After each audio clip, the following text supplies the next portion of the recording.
Assembly ఎన్నికల ప్రచారంలో భారత సైన్యంపై కాంగ్రెస్ అగ్రనేత రాహుల్ గాంధీ చేసిన కామెంట్స్ రచ్చరాజేస్తున్నాయి. భారత సైన్యం దేశ జనాభాలో కేవలం 10% ఉన్న అగ్రకులస్తుల నియంత్రణలో ఉందని రాహుల్ కామెంట్స్ చేశారు.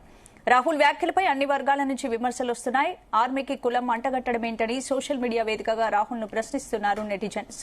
సైన్యాన్ని దయచేసి రాజకీయాల్లోకి లాగొద్దని సూచిస్తున్నారు. బీహార్ ప్రచారంలో భారత సైన్యంపై రాహుల్ గాంధీ వ్యాఖ్యలు వివాదాస్పదమవుతున్నాయి. ఇదే అంశంపై ఇవాళ డిఎన్ఏలో మా ఎడిటర్ భరత్ తో డిస్కస్ చేద్దాం. భరత్, రాహుల్ గాంధీ చేసిన వ్యాఖ్యలు నిజంగా కుల రాజకీయాలైనా లేక సమాజ అసమానతలపై దృష్టి సాధించడానికి? ఇప్పుడు రాహుల్ గాంధీకి అన్ఫార్చునేట్లీ ఏంటంటే దేశంలో కాంగ్రెస్ పార్టీ అధికారంలోకి రావాలంటే ఏం చేయాలి? కులాలు వారిగా హిందూ సమాజాన్ని చీల్చాలి. ఎందుకంటే మైనారిటీ ఓటు ఆయనకు వస్తుంది. మైనారిటీ ఓటు మొన్న పోలరైజ్ అయింది క్లియర్ గా. ఒకసారి 2014లో చిత్తున ఓడిపోయాడు. 44 సీట్లుతో కాంగ్రెస్ పార్టీ చరిత్రలో అత్యంత తక్కువ స్థానాలు. 2019 పార్లమెంట్ ఎలక్షన్ లో 52, మళ్ళా కూడా ప్రతిపక్ష ఉదాహరణ. మూడోసారి రీజనల్ పార్టీస్ కాకుండా మైనారిటీస్ అంతా కూడా అవుట్ రైట్ గా పోలరైజ్ అవడం వల్ల 99 సీట్లు పార్లమెంట్ లో కాంగ్రెస్ పార్టీకి వచ్చాయి. నరేంద్ర మోడీకి 240 సీట్లే. ఓకే, అయితే ఇప్పుడు 3 సార్లు ఫెయిల్ అయ్యాడు అధికారంలోకి రావడంలో. 4వసారి అధికారంలోకి రావడంలో ఇక మైనారిటీ ఓటు సరిపోదు, హిందూ మతాన్ని కులాల వారీగా విభజించాలని క్లియర్ గా నిర్ణయం తీసుకున్నాడు. అది థర్డ్ టర్మ్ లోనే ప్రయత్నం చేశాడు. క్యాస్ట్ సెన్సెస్ దేశవ్యాప్తంగా నిర్వహించాలి అని చెప్పి ఎన్నికలకు ముందే డిమాండ్ చేశాడు. ఒక విషయం ఇక్కడ, క్యాస్ట్ సెన్సెస్ 1931లో చివరిసారి జరిగింది బ్రిటిష్ వాళ్ళు. 1931 నుంచి ఇప్పటి వరకు క్యాస్ట్ సెన్సెస్ చేయకపోవడంలో ఎక్కువ కాలం రూల్ చేసింది ఎవరు? ఎక్కువ కాలం దేశానికి ప్రధానమంత్రిగా ఉండేవారు ఆయన ముత్తాత జవహర్లాల్ నెహ్రూ. 17 సంవత్సరాలు 1947 నుంచి 1964 వరకు ప్రధానమంత్రిగా పనిచేసిన వ్యక్తి. బీసీలకు రిజర్వేషన్ ఇమ్మంటే జవహర్లాల్ నెహ్రూ కాకా కాలేకర్ కమిషన్ అప్పుడు ఇచ్చినప్పుడు ఏం లెటర్ రాశారంటే, సమాజాన్ని ఇట్లా వర్గాలుగా చీల్చకూడదని లెటర్ రాసిన వ్యక్తి జవహర్లాల్ నెహ్రూ. జవహర్లాల్ నెహ్రూ ఆయనలో 1951లో జనాభా లెక్కలు జరిగాయి, 1961లో జనాభా లెక్కలు జరిగాయి. మరి ఎందుకు ఆయన క్యాస్ట్ సెన్సెస్ చేయలేదు జవహర్లాల్ నెహ్రూ? 17 సంవత్సరాలు ప్రధానమంత్రి, దేశంలో ఇవాళకి కూడా 17 సంవత్సరాలు ప్రధానమంత్రిగా చేసిన వ్యక్తి మరొకరు లేరు. ఆ తర్వాత రాహుల్ గాంధీ నాయనమ్మ ఇందిరాగాంధీ ప్రధానమంత్రిగా ఆమె కొన్నిసార్లు పనిచేశారు. 1967 టు 1977 దాదాపు 10 సంవత్సరాలు అప్పుడు చేశారు. తర్వాత 80 నుంచి 84 ఆమె 14 సంవత్సరాల పాటు ప్రధానమంత్రిగా పనిచేశారు. ఆమె టర్మ్లో 1971లో 1981లో జనాభా లెక్కలు జరిగాయి. అప్పుడు ఎందుకు క్యాస్ట్ సెన్సెస్ చేయలేదు? చేశారా? చేయలే కదా. బీసీల మీద ప్రేమ ఉంటే అప్పుడు ఎందుకు చేయలేదు? బీసీల కులాల వారి లెక్క పోని, అది వదిలేద్దాం. తర్వాత రాజీవ్ గాంధీ ప్రధానమంత్రిగా ఉన్నప్పుడు క్యాస్ట్ సెన్సెస్ అన్నది రాలేదు. సరే, అది వేరే సంగతి. మండల్ కమిషన్ నివేదిక గురించి పార్లమెంట్ లో రాజీవ్ గాంధీ ఏం మాట్లాడారో చాలా మందికి తెలుసు. మండల్ కమిషన్ నివేదిక వచ్చినప్పుడు రాజీవ్ గాంధీ ఏం సపోర్ట్ చేయలేదు. విపి సింగ్ హయాంలో మండల్ కమిషన్ నివేదిక ఓబీసీలకు రిజర్వేషన్ ఇచ్చింది కాంగ్రెస్ పార్టీ కాదు. రాజీవ్ గాంధీ ఇవ్వలేదు, ఇందిరాగాంధీ ఇవ్వలేదు, జవహర్లాల్ నెహ్రూ ఇవ్వలేదు. ఓబీసీలకు రిజర్వేషన్ ఇచ్చింది కాంగ్రెస్ ఇతర వ్యక్తి విపి సింగ్. మండల్ కమిషన్ నివేదిక అంతకుముందే వచ్చింది, మరి వీళ్ళెవరు ఇవ్వలేదే. మరి ఓబీసీల విషయంలో ఎవరు తప్పు చేసినట్టు? తర్వాత మన్మోహన్ సింగ్ హయాంలో 2011లో జనాభా లెక్కలు జరిగాయి. అప్పుడు ఈ కాంగ్రెస్ పార్టీ కోశాధికారిగా ఉన్న అజయ్ మాకెన్ లేఖ రాసి, అజయ్ మాకెన్ అప్పుడు ఈ క్యాస్ట్ సెన్సస్ జరగాలంటే అజయ్ మాకెన్ లేఖ రాసి 100 మంది ఎంపీల సంతకాలు సేకరించి అడ్డుకున్నాడు. అప్పుడు రాహుల్ గాంధీ ఎందుకు చేయలేదు క్యాస్ట్ సెన్సస్? ఇప్పుడు అధికారం పోగానే క్యాస్ట్ సెన్సస్ గుర్తుకొచ్చింది. సరే, నరేంద్ర మోడీ వాళ్ళు చేస్తున్నారు. సో చాలా విచిత్రమైన వ్యాఖ్యలు చేస్తున్నారు. సరే, మిగతా వ్యాఖ్యలు ఆయన ఉద్దేశం ఏంటంటే హిందూ మతాన్ని కులాల వారిగా విడగొడితే హిందూ ఓటు వస్తుంది. సరే, మీరు ఓట్ల కోసం ఏమైనా చేయండి, కానీ భారత దేశాన్ని రక్షించే ఆర్మీలో 10% పాపులేషన్ దీన్ని అప్పర్ క్యాస్ట్ డిక్టేర్ చేస్తుందంటే నువ్వు ఏం చేయదలుచుకున్నావు రాహుల్ గాంధీ? దేశాన్ని దేశ భద్రత ముక్కలు కోసం చిక్కలు అంటే ఆర్మీలో వీడు కమ్మ రెడ్డి లేకపోతే వీడు బీసీ, ఇతను దళితు, ఇతను మైనారిటీ అని చేస్తారా? ఇట్లా మాట్లాడేందుకు కూడా ఆలోచన ఉండాలి దేశ కదా. భద్రత కోసం పనిచేసే సైన్యాన్ని రాజకీయంగా లాగడం కరెక్ట్. రాజకీయాల్లోకి సైన్యంలో అందరు పనిచేస్తున్నారు, అన్ని వర్గాల వాళ్ళు పనిచేస్తున్నారు. ఇన్ఫాక్ట్ సైన్యంలో బలైన వర్గాలకు సంబంధించిన వాళ్ళే ఎక్కువ ఉన్నారు. కులం చూసి దానిలో కూడా చేయాలా? లిమిట్ ఉంటుంది కదా దేనికైనా, రిజర్వేషన్స్ కైనా దేనికైనా లిమిట్ ఉంటుంది కదా. ఇంకో మాట మాట్లాడతాడు, ఫైనాన్స్ మినిస్ట్రీ బడ్జెట్ ప్రవేశపెట్టే దానిలో, ఫైనాన్స్ మినిస్ట్రీలో బడ్జెట్ ప్రవేశపెట్టే దానిలో ఎవరు కూడా దానిలో వెనుకబడిన వర్గాల వాళ్ళు లేకపోతే దళితులు ఎవరు లేరు అంటాడు.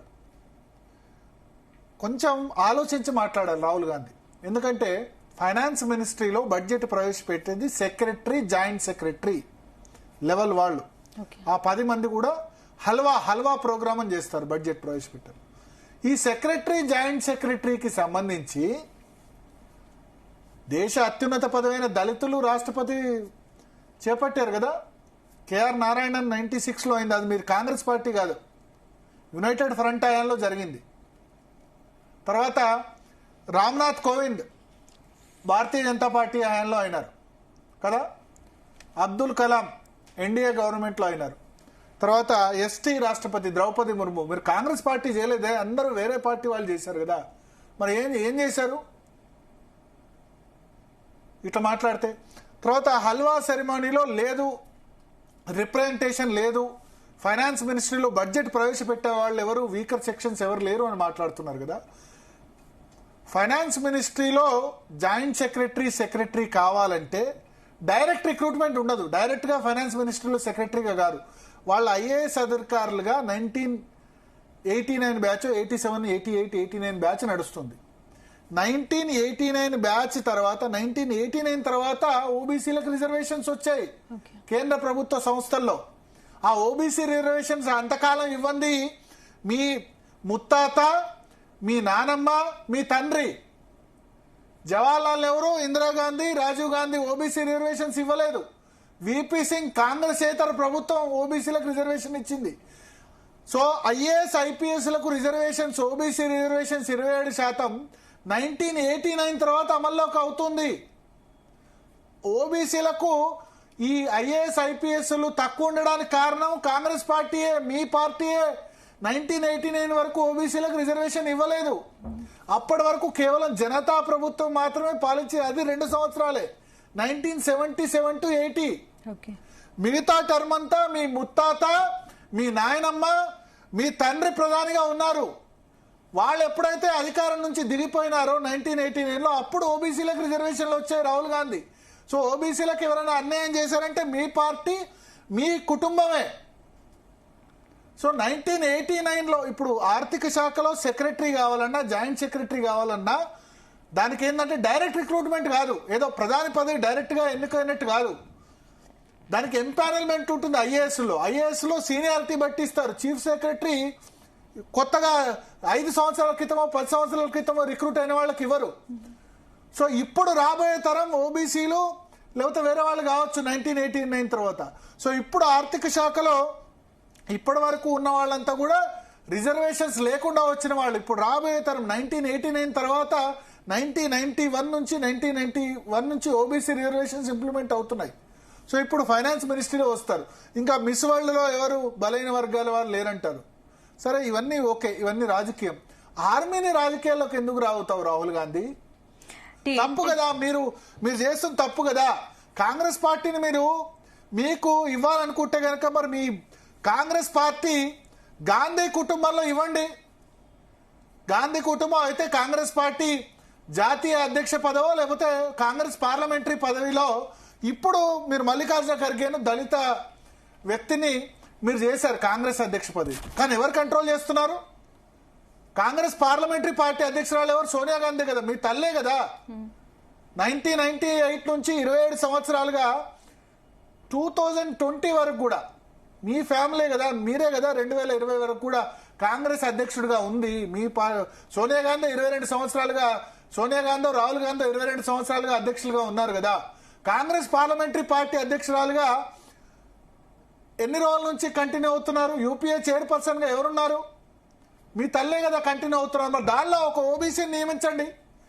అయితే ఏదో ఒకటి మీ కంట్రోల్లో ఉండాలి. పార్టీ అధ్యక్ష పదవో లేకపోతే యూపీఏ చైర్పర్సన్ లేదా కాంగ్రెస్ పార్లమెంటరీ పార్టీ అధ్యక్షురాలు మీ కంట్రోల్లో ఉండాలి. అక్కడ ఒక ఓబీసీని పెట్టండి. ఎందుకు పెట్టరు? అంటే ఇప్పుడు మల్లికార్జున ఖర్గే పార్టీ అధ్యక్షుడు ఉన్నారు, పూర్తిగా పార్టీ మీ కంట్రోల్లో పోవద్దని చెప్పి మీరు మీ తల్లే అధ్యక్షురాలుగా ఉన్నారు. ఇస్తే కనుక మరి గాంధీ కుటుంబమే అయితే కాంగ్రెస్ పార్టీ అధ్యక్షులుగా ఉండాలి, లేకపోతే ప్రధానమంత్రి ఉండాలి, లేకపోతే యూపీఏ చైర్పర్సన్ గా ఉండాలి. దానిలో ఇవ్వండి రిజర్వేషన్స్. ఆర్మీలో కాదు, ముందు అక్కడి నుంచి మొదలు పెట్టండి. మరి ఏంటి రాహుల్ టాప్ గాంధీ పోస్ట్ మీ చేతిలో ఉండాలి, కాంగ్రెస్ పార్టీ మీ కంట్రోల్లో ఉండాలి. మీరేది కాంగ్రెస్ పార్టీ మీ ఫ్యామిలీ జవహర్లాల్ నెహ్రూ కశ్మీరీ బ్రాహ్మణ కుటుంబం అంతే కదా? కాదని చెప్పండి. కశ్మీరీ బ్రాహ్మణ కుటుంబం, మరి అక్కడ ఇవ్వండి రిజర్వేషన్స్. కొంతమంది వేరే అంటారు జవహర్లాల్ నెహ్రూ, సరే దానిలో జవహర్లాల్ నెహ్రూ వరకు బాగానే ఉంది. ఆ తర్వాత ఇందిరాగాంధీ పార్సీ వ్యక్తిని పెళ్లి చేసుకున్నారు, ఈ బ్యాక్గ్రౌండ్ అని చెప్పి. సోనియా గాంధీ వచ్చిన తర్వాత ఆమె క్రిస్టియన్. ఇవ్వండి మరి. మీరు అప్పర్ క్యాస్టే కదా, అప్పర్ క్యాస్టే కదా. రాహుల్ గాంధీ అయినా సోనియా గాంధీ అయినా ప్రియాంక గాంధీ అయినా అప్పర్ క్యాస్టే కదా. వేరే కులాలకు అవకాశం ఇవ్వండి, ఓబీసీలకు అవకాశం ఇవ్వండి. ఎందుకు ఆర్మీ, ఎందుకు కాంగ్రెస్ పార్టీ, ఎందుకు దేశంలో అత్యంత పురాతన పార్టీ ఎందుకు వేరే వాళ్ళ కంట్రోల్లో ఉండాలి? నేను వేరే మాటలు మాట్లాడితే తప్పట్లేదు. రాహుల్ గాంధీ ఆర్మీని కూడా కులాల వారీగా నువ్వు చీలిస్తే రేపు అక్కడ వాళ్ళు పాకిస్తాన్ చైనాను ఎదుర్కోవాలి. మిగతా విషయాలు మాట్లాడినప్పుడు రెస్పాండ్ కాలేదు. ఇండియా ఫస్ట్ అనేది నేర్చుకోవాలి. భారతదేశం ఫస్ట్ లాగా లేదు. 3 సార్లు ఓడిపోయినా ఇంకా ఈ రాజకీయాలు, ఈ కుల రాజకీయాలు, మత రాజకీయాలు అంటే చేసేవి అయిపోయింది. ఓకే, మైనారిటీలు ఎంతో నీ వైపు పోలరైజ్ అయినారు, అందుకని నీకు 99 సీట్లు వచ్చాయి. ఇక కుల రాజకీయాలు అయి దేశం సర్వనాశనం అయినా సరే నువ్వు అధికారంలోకి రావాలనా? రాహుల్ గాంధీ ఏం సందేశం ఇవ్వాలనుకుంటున్నారు? ఏం సందేశం లేదు. ఆయనకు ఉద్దేశం ఏంటంటే ఈ విధంగా దేశాన్ని కులాల వారిగా మతాల వారిగా చీల్చి అధికారంలోకి రావాలి, అధికారంలోకి రావాలి అంతే. మరి ఈ విధంగా వెనకబడిన వర్గాలు బీసీలు ఈ విధంగా ఉన్నారంటే కాంగ్రెస్ పార్టీ కాకుండా ఎవరు కారణం? కాంగ్రెస్ పార్టీ కంటే ఎక్కువ నేను మీ ముత్తాత, మీ నానమ్మ, మీ తండ్రి వీళ్ళెందుకు ఓబీసీ రిజర్వేషన్లు ఇవ్వలేదని అడుగుతాను. మండల్ కమిషన్ ఎప్పుడో రిపోర్ట్ ఇచ్చింది కదా, రాజీవ్ గాంధీ ఎందుకు ఇవ్వలేదు? వీపీ సింగ్ ఎందుకు ఇచ్చారు? VP Singh mandal commission reservation ఇస్తే రాజీవ్ గాంధీ పార్లమెంట్లో ఏం మాట్లాడారు? అంబేద్కర్ కు 1989 వరకు భారతరత్న రాలేదు. దళితుల గురించి మాట్లాడతారు కదా, ఇందిరాగాంధీ భారతరత్నకు వచ్చింది, నెహ్రూకు భారతరత్న వచ్చింది, అంబేద్కర్కి ఎందుకు ఇవ్వలేదు భారతరత్న? కాంగ్రెస్ పార్టీ ఇవ్వలేదు. నాన్ కాంగ్రెస్ పార్టీ గవర్నమెంట్ 1989లో అదే అంబేద్కర్ కు భారతరత్న ఇచ్చింది. అంబేద్కర్ అవమానించిన వాళ్ళు. అంబేద్కర్ ఓడగొట్టింది ఎవరు? కాంగ్రెస్ పార్టీ కదా. కాంగ్రెస్ పార్టీ అభ్యర్థి కదా అంబేద్కర్ ఓడగొట్టింది. నెహ్రూ రిజైన్ చేయించాడు కదా అంబేద్కర్తో. అంబేద్కర్కు ఒక స్మృతివనం కట్టారా ఢిల్లీలో? ఇందిరాగాంధీకి శాంతివన్ ఉంది, నెహ్రూకు స్మృతివనం కట్టారు. అంబేద్కర్కి ఎందుకు కట్టలేదు ఢిల్లీలో? ఇప్పుడు మోడీ గవర్నమెంట్ వచ్చిన తర్వాత కదా కట్టింది. ఇవన్నీ మాట్లాడితే కనుక ఆయన ఒప్పేసుకున్నారు, మేము కాంగ్రెస్ పార్టీ మేము ఓబీసీలకు సరైన న్యాయం చేయలేదని. న్యాయం చేయండి ఎవరు? మీరు ఏమన్నా చేయండి, కానీ ఆర్మీని అన్ఫార్చునేట్, వెరీ వెరీ అన్ఫార్చునేట్, ఆర్మీలో కూడా దీన్ని అప్పర్ క్యాస్ట్ కంట్రోల్ చేస్తున్నాయంటే, అప్పర్ క్యాస్ట్ అంటే నువ్వు అప్పర్ క్యాస్టే కదా, కాదా? రాహుల్ గాంధీ చెప్పండి, మీరేంది మరి క్రిస్టియనా ముస్లిమా? మీరు చెప్తారు కదా మీ కులం ఏందని అప్పుడు అడిగితే కనుక రణదీప్ సింగ్ సుర్జేవాలా దత్తాత్రేయ గౌతమ్ ఆయన బ్రాహ్మణ్ అని చెప్పుకున్నాడు కదా. మరి కాంగ్రెస్ పార్టీని కంట్రోల్ చేస్తుంది మీరు బ్రాహ్మణు, లేకపోతే మీ తల్లి క్రిస్టియన్, ఇటాలియన్ క్రిస్టియన్ అంతే కదా. ఆమె వెనుకబడిన వర్గం నుంచి ఏం రాలే కదా. ఎందుకు ఈ విధంగా మాట్లాడాల్సి వస్తుందంటే, సోనియా గాంధీ గురించి ఎందుకు ఈ విధంగా మాట్లాడాల్సి వస్తుందంటే, చాలా గొప్ప వ్యక్తి ఆమె, తెలంగాణ రాష్ట్రం ఆమె వల్ల సాధ్యమైంది. కామెంట్స్ చేసే ముందు ఉండాలి, ఇంకా వేరే విషయాల్లో మాట్లాడచ్చు. రాజకీయాల్లో ప్రాతినిధ్యం ఇవ్వండి అని చెప్పి ఆర్మీలో కులాలు పెట్టుకుంటే నడుస్తుందా? పాకిస్తాన్ తో చైనాతో యుద్ధం చేసుకుంటారా? కాంగ్రెస్ ఆర్మీలో సైనికులు కూడా నీది కులం నాది కులం అని కొట్లాడుకొని చావాలా? కాంగ్రెస్ పార్టీ రాహుల్ వ్యాఖ్యల్ని సమర్థిస్తుందా, ఖండిస్తుందా? ఏం సమర్థించకపోతే ఏం చేస్తారు? రాహుల్ గాంధీని ఖండించే వాళ్ళు ఎవరైనా ఉంటే పార్టీలో బతుకుతారా? మల్లికార్జున ఖర్గే పేరుకే, Congress parliamentary party leader Sonia Gandhi, ఉపాధ్యక్షులు చాలా మంది ఉన్నారు, మాజీ అధ్యక్షులు కాంగ్రెస్ లో చాలా మంది ఉన్నారు. పివి నరసింహారావు కూడా మాజీ అధ్యక్షుడే. ఆయన శవాన్ని కూడా లోపలలోకి రానివ్వలేదు ఏఐసిసి కార్యాలయంలోకి. ఆయన మాజీ అధ్యక్షుడు హోదాలో ఇష్టం ఏం చెప్తే అది నడుస్తుంది. చాలా unfortunate. Rahul Gandhi should withdraw his words on army. ఆర్మీలో కులాల కుంపటి తీసుకొచ్చి ఏం సాధించదలుచుకున్నావు? చైనాకు ఫేవర్ చేయదలుచుకున్నావా, లేకపోతే మీరు పాకిస్తాన్కు ఫేవర్ చేయదలుచుకున్నారా? అరే ఓబీసీలు లేకపోతే దీని వెనుకబాటుతనానికి మీరు కారణం కాకపోతే ఎవరని నేనంట. 1947 నుంచి మీ ముత్తాత, మీ నానమ్మ, మీ తండ్రి అందరు ప్రధానమంత్రిగా ఉండి ఓబీసీ రిజర్వేషన్ 1989 వరకు ఎందుకు ఇవ్వలేదు? 42 ఏళ్ల పాటు నెహ్రూ ఎందుకు లెటర్ రాశాడు కాకా కాలేకర్ కమిషన్ వ్యతిరేకంగా? తప్పు మీది కదా. Very very unfortunate. మీరు మిగతా ఏ విషయాలన్నా మాట్లాడండి పాలిటిక్స్ కోసం, రాజకీయాల కోసం. ఈ వ్యాఖ్యలతో రాహుల్ గాంధీకి రాజకీయంగా లాభం ఉంటుందా, నష్టం ఉంటుందా? లాభం ఉండాలనే చేస్తున్నాడు. లాభం ఉండాలి. ముక్కలు చేయాలి. హిందూ మతాన్ని ముక్కలు చేసేంత వరకు రాహుల్ గాంధీ ఇప్పటికే సోషల్ మీడియా లేదు. ఆయనకు నమ్మకం లేదు, హిందూ మతం మీద నమ్మకం లేదు.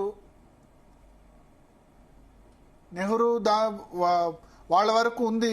నీకు నమ్మకం లేకపోతే ఓకే. నాకైతే హిందూ ఫెస్టివల్స్ లో ఎక్కడ పాల్గొన్నట్టు కనిపించలే. ఆయన దసరా దీపావళి చేసుకున్నట్టయితే ఎక్కడ కనిపించలా. అప్పుడప్పుడు వెళ్తాడు శివాలయాలకి, శివభక్తుడు అని చెప్తాడు. అయోధ్య రామ మందిరం ఇంతవరకు పోలేదు. Very very unfortunate. కాంగ్రెస్ లో ఉన్న వాళ్ళు కూడా ఆలోచించాలి. మీరు ఈ విధంగా చేయకపోతే ఈ కులాల కుంపటి ఇట్లా ఆర్మీలో కూడా తీసుకొస్తే ముందు దేశం ముఖ్యమా లేకపోతే ఈ కులాల కుంపటి ముఖ్యమా? ఆర్మీని అప్పర్ క్యాస్ట్ రాహుల్ గాంధీపై సోషల్ మీడియాలో నువ్వు అప్పర్ క్యాస్టే కదా రాహుల్ గాంధీ, మీరు అప్పర్ క్యాస్టే కదా. మీరు ఎందుకు కాంగ్రెస్ పార్టీని కంట్రోల్ చేయాలి? మీరే కదా కంట్రోల్ చేస్తుంది కాంగ్రెస్ పార్టీ. ఒక 5-6 సంవత్సరాల మధ్యలో పివి నరసింహారావు 1991 to 98 అంతే. మిగతా మొత్తం కూడా మీ కుటుంబమే కంట్రోల్ చేస్తుంది. మరి ముందు మీ కుటుంబం పూర్తిగా పక్క తప్పుకోండి. రాహుల్ గాంధీ, సోనియా గాంధీ, ప్రియాంక గాంధీ కాంగ్రెస్ పార్టీ నుంచి పక్క తప్పుకొని సామాన్య కార్యకర్తలాగా ఉండండి, ఏ పోస్ట్ లేకుండా.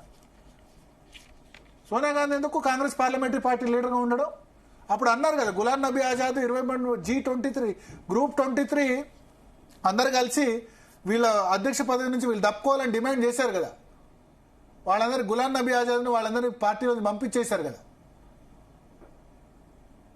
ముందు మీ పార్టీని అప్పర్ క్యాస్ట్ లీడర్షిప్ నుంచి పంపించేసి అప్పుడు మాట్లాడండి. అప్పుడు మాట్లాడితే బాగుంటుంది. ఒక ఓబీసీ చేతిలో మొత్తం లీడర్షిప్ పెట్టి అసలు మీరు రోజువారీ వ్యవహారాల్లో ఇంటర్ఫియర్ కాకండి. ఇప్పటికీ బీహార్లో ప్రచారం రాహుల్ గాంధీ, ప్రియాంక గాంధీ చేయాలనా? వీళ్ళు తప్ప వేరే స్టార్ క్యాంపెయినర్స్ లేరు. అధికారంలో ఉన్న ఇప్పుడు ఆయన హోదా అయింది మాజీ అధ్యక్షుడు, ఆయనే చేస్తున్నాడు కదా. మల్లికార్జున ఖర్గే ఏదో ఒక ర్యాలీ ఇస్తారు మల్లికార్జున ఖర్గేకి అంతే. ఏమంటే మాజీ అధ్యక్షుడు అని ప్రోటోకాల్. మాజీ అధ్యక్షులు మస్తు మంది ఉన్నారు. పివి నరసింహారావుకు ఇచ్చారా మాజీ అధ్యక్షుడు? ఆయన ప్రధానమంత్రి పోయిన తర్వాత అదే ప్రోటోకాల్ ఇచ్చారా? ఏఐసిసి కార్యాలయం శవాన్ని కూడా ఆయన గడపలకు దొక్కనివ్వలేదు. Very unfortunate. కాంగ్రెస్ పార్టీ ఈ విధంగా పోతే మాత్రం, యాంటీ నేషనల్ పార్టీగా పోతే మాత్రం కష్టం. రాహుల్ గాంధీ కామెంట్స్తో మేబీ ఆయన సపోర్ట్ చేసే వాళ్ళు కూడా ఉండొచ్చు ఈ విషయంలో.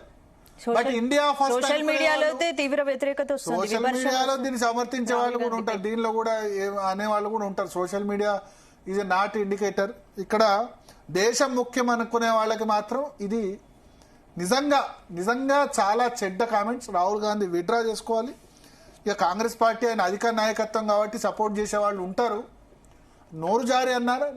కార్పొరేట్లు ఎక్కువ అప్పర్ క్యాస్ట్ అను ఓకే యాక్సెప్ట్. కార్పొరేట్లు రావాలి, మిగతా వాటిలో రావాలి, వస్తున్నారు, రాకుండా ఏం లేరు కదా. మీరు ఎంతమంది రాష్ట్రపతులు చేశారు? మీరు అవకాశం ఉన్నప్పుడు ప్రణబ్ ముఖర్జీని చేశారు మరి రాష్ట్రపతి. వాళ్ళు రాగానే అధికారంలోకి రాగానే చేశారు కదా. కేఆర్ నారాయణ అయినా దళిత రాష్ట్రపతి, రామ్నాథ్ కోవింద్ అయినా మీరు చేసిన వాళ్ళు కాదే. ప్రతిభా పాటిల్ ప్రణబ్ ముఖర్జీ. మీరిద్దరు ఎవరు చేసింది? ఏ కమ్యూనిటీ వాళ్ళు? అప్పర్ క్యాస్ట్నే కదా మీరు చేసింది. రాష్ట్రపతి ప్రధానమంత్రిగా చేయండి, ఒక దళితుడిని ఒక బీసీని ప్రధానమంత్రిగా చేయండి కాంగ్రెస్ పార్టీ నుంచి.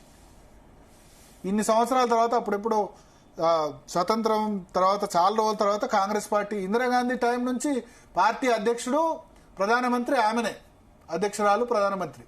ఇన్ని సంవత్సరాల తర్వాత మల్లికార్జున ఖర్గే అధికారం ఇచ్చారు, కానీ మొత్తం అధికారం అంతా మీ చేతిలో ఉంది. So very very unfortunate. దీన్ని ఖండెం చేయాల్సిన, తీవ్ర స్థాయిలో ఖండించాల్సిన అవసరం ఉంది. దయచేసి మీరు ఆర్మీని రాజకీయాల్లోకి లాయకండి. ఆర్మీలో నేను ఈ కులం ఆ కులం అని కొట్టుకునే పరిస్థితి. వాళ్ళు చైనా పాకిస్తాన్తో కొట్లాడాలి ఆర్మీ, ఈ కులం ఆ కులం అని కొట్లాడకూడదు. ఉత్తరాఖండ్లో నేను చెప్తున్నా, ఈ నార్త్ ఇండియన్ స్టేట్స్లో మోస్ట్ ఆఫ్ ది ఆర్మీలో రాజ్పుతులు ఉంటారు. రావత్, బిపిన్ రావత్,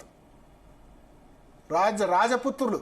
దేశాన్ని విదేశీ శక్తుల నుంచి కాపాడింది రాజపుత్రులు. వాళ్ళు అప్పర్ క్యాస్ట్ కావచ్చు హిమాచల్ ప్రదేశ్, ఉత్తరాఖండ్లో. ఇంటికోళ్ళు ఉంటారు ఆర్మీ వాళ్ళు.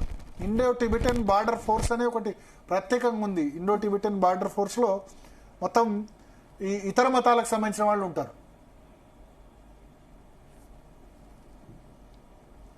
Very, very unfortunate comments. Rahul should withdraw his words.